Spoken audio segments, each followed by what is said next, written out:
एक वेजिटेरियन आदमी tooth powder खरीदने गया, देखा कि डब्बे पर ग्रीन डॉट है, कंपनी स्वदेशी, नेचुरल और आयुर्वेदिक है, ले लेते हैं। हफ्ते भर यूज करने पर अच्छा लगा तो इंग्रेडिएंट्स खोले, लेकिन देखने पर उसके होश उड़ जाते हैं क्योंकि इसमें समुद्र फेन है जो कि कटल फिश की हड्डियों से बनता है। कंपनी है हमारी अपनी पतंजलि। इन्हीं का एक और प्रोडक्ट दिव्या मधुवासिनी वटी, ये डायबिटीज को खत्म करने का क्लेम करता है, लेकिन आज तक मॉडर्न मेडिकल साइंस भी इसका क्योर ढूंढ नहीं पाई है। लेकिन इन बातों को कोई भी media channel, news channel cover नहीं करेगा। सारे तो बाबा जी ने खरीदे हुए हैं। ये सिर्फ 2 नहीं, ऐसे 50 और केसेस हैं, और एक तो ऐसा जहाँ पर दुनिया भर में लोग मर रहे थे, लेकिन बाबा जी ने आपदा में अवसर देखा और 250 करोड़ रुपए कमा लिए। ये वीडियो अपने पेरेंट्स और फैमिली मेंबर्स के साथ जरूर शेयर करना, उनकी आंखें खुल जाएंगी। कहानी शुरू हुई 2000 के टाइम से, जब मिस्टर किरित मेहता ने आस्था चैनल शुरू किया। डिवोशनल म्यूजिक, स्पिरिचुअलिटी, धर्म, कल्चर से रिलेटेड शोज आने लगे, जहां गुरुज और स्वामीज आते और प्रवचन देते, और धीरे धीरे चैनल की पॉपुलैरिटी बढ़ती गई। इसी के साथ शुरू हुआ संस्कार चैनल, लेकिन उनके पास एक एडवांटेज था, बाबा रामदेव ने संस्कार चैनल को सुबह 6:45 के स्लॉट के 1.5 लाख रुपए दिए और अपनी योगा करवानी शुरू कर दी। इससे पहले योगा की इतनी इजी अवेलेबिलिटी कहीं भी नहीं थी, और रामदेव ने आके पूरा गेम ही चेंज कर दिया। इनकी नौली क्रिया, जहां वो पेट घुमा के लस्सी बनाते थे, वो इतनी फेमस हो गई कि लोग इनके दरबार में आके 5-5 लाख के चेक दे जाते थे 2001-2 के टाइम में। रामदेव की पॉपुलैरिटी देखते हुए किरित मेहता ने रामदेव को स्लॉट ऑफर किया, और फिर रामदेव आस्था के मोस्ट वैल्यूएबल प्लेयर बन गए। पूरा देश सुबह रामदेव की आवाज से उठता था और उसके बाद बाकी काम करता था। इंडिया और बाहर के भी टॉप सेलिब्रिटीज रामदेव से मिलने उनके कैंप्स में आने लगे। रामदेव यूके, यूएसए और जापान के स्टूडेंट्स को योगा सिखाने लगे। हर परिवार रामदेव का दीवाना था, और इस सबसे इतना पैसा कमा लिया कि 2006 में आस्था चैनल खरीद लिया, और उसके कुछ सालों बाद संस्कार चैनल भी खरीद लिया। लेकिन इसके साथ साइड बाय साइड एक अलग ही सीन चल रहा था, जहां पर रामदेव और उनके को फाउंडर आचार्य बालकृष्ण पैसे बना नहीं रहे थे, छाप रहे थे। 1995 में हरिद्वार में पतंजलि योग पीठ की शुरुआत करी, जहां रामदेव और उनकी टीम योगा कैंप, स्पिरिचुअल और आयुर्वेद की बातें करने लगे। फिर 1997 में छोटी सी फार्मेसी खुली, जहां पर वो लोगों को आयुर्वेद की बेसिस पे एडवाइस दिया करते थे, और उसके बाद में अपनी दवाइयां बेचा करते थे। बट इसमें सबसे खास बात थी कि इनका चेकअप एकदम फ्री ऑफ कॉस्ट था, सिर्फ दवाइयों के पैसे थे। इसलिए हजारों में लोग इनके चेकअप के लिए आने लगे कि चेकअप तो फ्री है, कोई दिक्कत नहीं। अब ये चीज साइड बाय साइड चली रही थी, और रामदेव की टीवी पर पॉपुलैरिटी इतनी बढ़ गई कि पूछो ही मत। पतंजलि का एक एम्प्लॉय बताता है कि 2004 में वो फार्मेसी से कमाए हुए पैसे रात को गिनने बैठता था, और उन्होंने एक रात 22 लाख रुपए कमाए। 2004 में छोटी सी फार्मेसी 22 लाख रुपए कमा रही है, तो सोचो इसका फ्यूचर कितना क्रेजी होने वाला था। रामदेव हमेशा से ही मार्केटिंग जीनियस थे। जैसे 2006 में यूपी के किसानों की आंवला की फसल खराब हो गई थी, तो इस मौके का फायदा उठा के रामदेव ने पंजाब की कंपनी को आंवला जूस बनवाने के लिए कह दिया, और अपने कैंप्स के दौरान इसको आगे रखना शुरू कर दिया, और इससे मेन मार्केट में पतंजलि की शुरुआत हो गई। 2006 में जिस पतंजलि को आज हम जानते हैं, उसकी ऑफिशियल शुरुआत हुई। शुरुआत की थी जूस से, फिर धीरे धीरे पूरे एफएमसीजी सेक्टर में घुस गए। आज जो आइटम बोलो वो आइटम पतंजलि बनाती है। 2012 से 2017 में सिर्फ 6 साल में कंपनी 20 गुना बढ़ गई, और 2017 में कंपनी का रेवेन्यू 10,000 करोड़ टच कर गया। पतंजलि के राइस को हम बिजनेस के 4 P से समझ सकते हैं। प्रोडक्ट, कंपनी ने आयुर्वेद को for the very first time India में कूल बना दिया। इससे पहले ये पर्सपेक्टिव था कि आयुर्वेद तो सिर्फ बूढ़े लोग यूज करते हैं, लेकिन मिलेनियल और जेंसी से कनेक्ट करने के लिए इन्होंने नेचुरल और ऑर्गेनिक प्रोडक्ट्स बनाए, जैसे गूसबेरी कैंडी, चोको फ्लेक्स, आटा मैगी एक्सेट्रा। और कॉस्मेटिक्स भी केमिकल फ्री बनाए, जिसको सुनते यंग जनता तो वैसी पागल हो जाती है। प्राइसिंग, सबसे तगड़ा एडवांटेज पतंजलि का था उनकी प्राइसिंग। नेचुरल ऑर्गेनिक कहने के बावजूद उनके प्राइसेस बाकी कंपनी से काफी कम थे। इसका एक रीजन ये था कि ये सारा ही सामान सीधा फार्मर से सोर्स करते थे, तो उनकी मिडिलमैन कॉस्ट काफी बच जाती थी। ये कंपैरिजन देखो पतंजलि और बाकी टॉप प्लेयर के सामानों की, इससे आपको आइडिया लग जाएगा। और इंडिया जैसी low price sensitive consumer market में ये सबसे तगड़ा एडवांटेज है। प्लेस, पतंजलि का डिस्ट्रीब्यूशन नेटवर्क बहुत क्रेजी है, and by this I mean बहुत ज्यादा क्रेजी। जहां बाकी कंपनीज के पास रिटेल स्टोर्स और रिलायंस इजी डे सिर्फ यही तरीके हैं मार्केट करने के, पतंजलि के पास पतंजलि चिकित्सालय, आरोग्य केंद्र,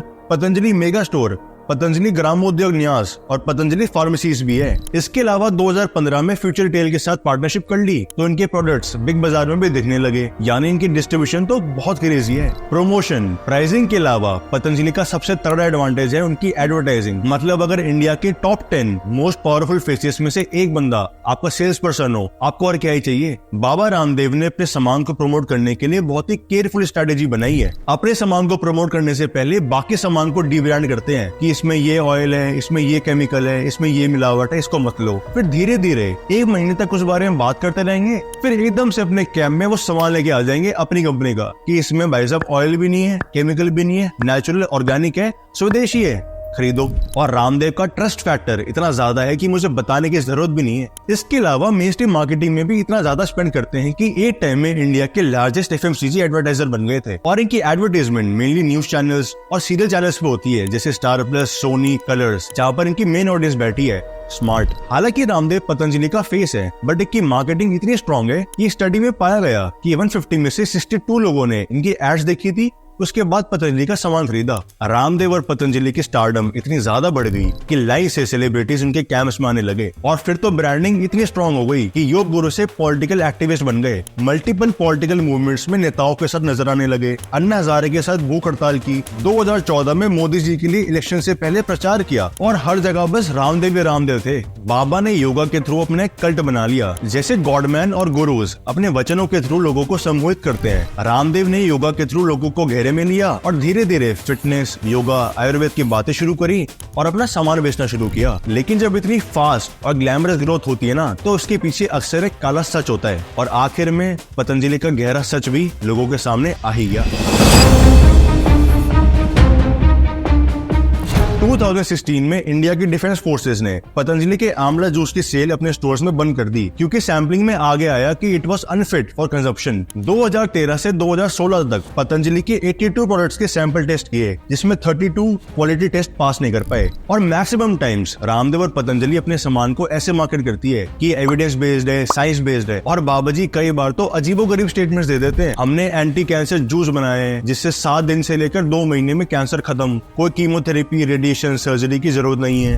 सप्तामृत है ना, ये पिला करके हमने लाखों कैंसर के रोगियों को जीवन दान दिया है। ये कैंसर के रोगियों के लिए संजीवनी का काम करता है। ऐसी स्टेटमेंट एड्स के लिए भी दी थी, लेकिन ये स्टेटमेंट इतनी इरेस्पॉन्सिबल है क्योंकि जो बंदा सही में कैंसर या एड्स से लड़ रहा है वो सोचेगा कि योगा करूंगा, जूस पीऊंगा, सब कुछ ठीक हो जाएगा। लेकिन होना कुछ है नहीं और उसके हालात और खराब हो जाएंगे। इसके अलावा कभी औरतों पर कमेंट करते हैं, आप साड़ी पहन के भी अच्छी लगती हैं, आप सलवार सूट में भी अमृता जी की तरह अच्छी लगती हैं, और मेरी तरह से कोई ना भी पहने तो भी अच्छे लगते हैं। कभी मुस्लिम्स पे कमेंट करते हैं। पड़ोनियों में आयोजित एक कार्यक्रम में योग गुरु बाबा रामदेव ने कहा कि इस्लाम धर्म मतलब सिर्फ नमाज पढ़ना है। मुसलमानों के लिए सिर्फ नमाज पढ़ना जरूरी है और नमाज पढ़ने के बाद कुछ भी करो, सब जायज है। और कभी कहते हैं कि होमोसेक्सुअलिटी एक सिक माइंडसेट है, योगा करो सब ठीक हो जाएगा। Yog Guru Baba Ramdev also is of the opinion that homosexuality is actually a bad addiction. He says at least he can cure people of homosexuality at his ashram. और ये सब तो छोड़ो, भाई साहब जीएसटी को भी नहीं मानते। मार्च 2020 में नेशनल एंटी प्रॉफिटियरिंग अथॉरिटी ने पतंजलि पर 75 करोड़ का फाइन लगाया, क्योंकि जीएसटी रेट्स कम हो गए थे और पतंजलि ने उन्हें कम नहीं किया था। लेकिन कंपनी उल्टा रिस्पॉन्स में कहती है कि जीएसटी लगने से पहले जो हैवी कॉस्ट थी उसका बर्डन हमने लिया था। अरे वो तो तुमने खुद ने लिया था ना, पर अब जब जीएसटी कम हो गया है तो वो तो कस्टमर को बेनिफिट दो। पर चलो यहाँ तक तो सब ठीक था, बात तब खराब हुई जब पिछले 100 सालों का सबसे तगड़ा हेल्थ डिजास्टर कोविड शुरू हुआ। न्यूयॉर्क टाइम्स ने बाबा रामदेव को डोनाल्ड ट्रंप से कंपेयर करते हुए एक बार कहा था कि दोनों ही बंदे स्मार्ट इंडिविजुअल्स हैं, दोनों ही मल्टी बिलियन एम्पायर चलाते हैं और जहां ब्रांडिंग का मौका मिलता है लपक लेते हैं। जैसे 2015 में जब मैगी बैन हुई थी तो 1 महीने के अंदर ही पतंजलि ने अपने आटा मैगी निकाल दी थी। लेकिन जब लोग लेफ्ट, राइट एंड सेंटर मर रहे थे तब तो ऐसे काम मत करते। पूरी दुनिया जब कोरोना से लड़ने का इलाज ढूंढ रही थी, 23 जून 2022 को बाबा जी आ गया है और बोले हमने इलाज ढूंढ लिया है, कोरोनिल। इस कोविड क्योर की किट में 3 सामान थे और इसका प्राइस 545 रुपीज था। इनका कहना था कि पेशेंट 7 दिन में कोविड मुक्त हो जाएगा और 69% पेशेंट्स तो 3 दिन में ही रिकवर हो जाएंगे। 3 दिन के अंदर 69% रोगी उसमें रिकवर हो गए, अर्थात पॉजिटिव से नेगेटिव हो गए।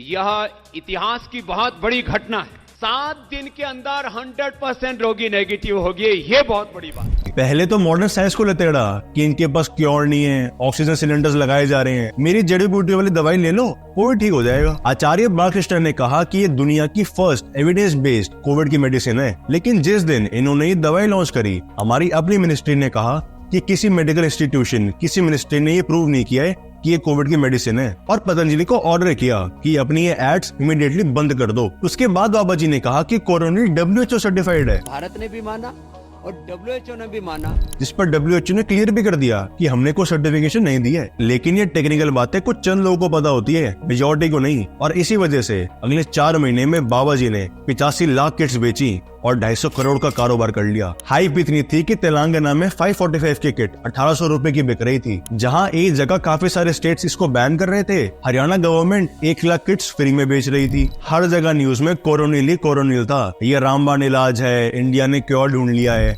आज पतंजलि आयुर्वेद ने एक बार फिर से कमाल किया है। शुक्रिया कहूंगा और इस बधाई के साथ कि आपने एक बहुत बड़ा काम किया है। स्वामी जी पहले तो बहुत बहुत बधाई, और बधाई इस रामबाण के लिए। हर न्यूज चैनल के स्टार एंकर्स सेल्समैन बन गए। ये जो कोरोनिल दवाई है, ये जो पैकेट है जो आप दिखा रहे हैं, जरा उठा के दिखा दीजिए, क्योंकि लोग जानना चाहे कहां से ले सकते हैं, कैसे ले सकते हैं। नंबर 1, कब से मिलेगा और कितने का, ये पूरी किट कितने की होगी? और जैसे कोई बंदा आर्गुमेंट दे, इसे आयुर्वेद वर्सेस फॉरेन का नैरेटिव दे दो। आपके पीछे पूरी फार्मा लॉबी पड़ी हुई है अभी, ताकि मुद्दा ही खत्म। लेकिन काश इन न्यूज वालों को पता होता कि इस दवाई के बनने में कितनी रिसर्च हुई है। कोरोनिल की research national institute of medical sciences Jaipur में हुई थी, जहां उनका स्टडी सैंपल बस 100 लोगों का था, जहां सभी लोग या तो एसिम्प्टोमेटिक थे या कम सिम्टम्स वाले थे। डॉक्टर्स का कहना था कि ये लोग तो बिना दवाई के भी ठीक ही हो जाते, इनको नीड ही नहीं थी। पूरे मेडिकल एसोसिएशन का सिर घुमा पड़ा था कि ये क्या हो रहा है। और इतने में NIMS के चेयरमैन BS तोमर ने खुद कहा कि यहाँ पर कोई ट्रायल नहीं हुआ, कोई सीरियस पेशेंट एडमिट नहीं हुआ, पतंजलि स्पॉन्सर 100 लोगों को कुछ आयुर्वेदिक मेडिसिन दी थी, सिंपल एज दैट। लेकिन न्यूज चैनल पे रामदेव कोरोनिल था, और हो भी क्यों ना। टाइम मीडिया रिसर्च की एक रिपोर्ट बताती है कि पतंजलि इन न्यूज चैनल्स का 3rd हाईएस्ट एडवर्टाइजर है, इसलिए इनकी बात तो माननी ही पड़ेगी। बिना किसी साइंटिफिक एविडेंस के किसी सामान को प्रमोट करना जंक साइंस कहलाता है, और कोविड के टाइम पे ऐसे काम करना हॉरिबल है। मेडिकल एसोसिएशन रामदेव और पतंजलि से खफाई थी कि इतने में पतंजलि ने एक और यॉर्कर दे मारी। Fair and lovely, Horlicks, life boy और पतंजलि में क्या कॉमन है? ये सभी ब्रांड्स ने ऑडियंस को गुमराह किया है और अपना सामान बेचा है। लेकिन पतंजलि का केस सीरियस होता ही जाता है। 2022 में पतंजलि ने एड निकाली, मिसकंसेप्शन स्प्रेड बाय एलोपैथी, जिसमें 20 से ज्यादा बीमारियों को लिस्ट किया और कहा कि एलोपैथी फेल है, हमारी कंपनी एक्सपर्ट है, हमें सब आता है और हमने इसका क्योर निकाल लिया है। लेकिन इसका कोई साइंटिफिक एविडेंस नहीं दिया। लास्ट ईयर अगस्त में इंडियन मेडिकल एसोसिएशन ने पिटीशन फाइल करी कि ASCI और CCPA इस पर एक्शन ले, क्योंकि ये Doma, drugs and other medical remedies act को वायलेट करता है। डोमा के अकॉर्डिंग 54 ऐसी सीरियस बीमारियां हैं जिसकी आप ऐड नहीं कर सकते हो, और पतंजलि ने कितने की ऐड करी? 6 बीमारियों की, और कोई एविडेंस दिया नहीं। इसके बाद इसी साल फरवरी में सुप्रीम कोर्ट ने सेंट्रल गवर्नमेंट और उत्तराखंड गवर्नमेंट को लतेड़ा कि भाई ये क्या सीन चल रहा है, ये एड्स बनाए जा रहे हैं, आप कुछ कर ही नहीं रहे हो। और आचार्य बालकृष्ण और रामदेव को कोर्ट में आके सॉरी बोलने को कहा। The Supreme Court has come down heavily on the misleading ads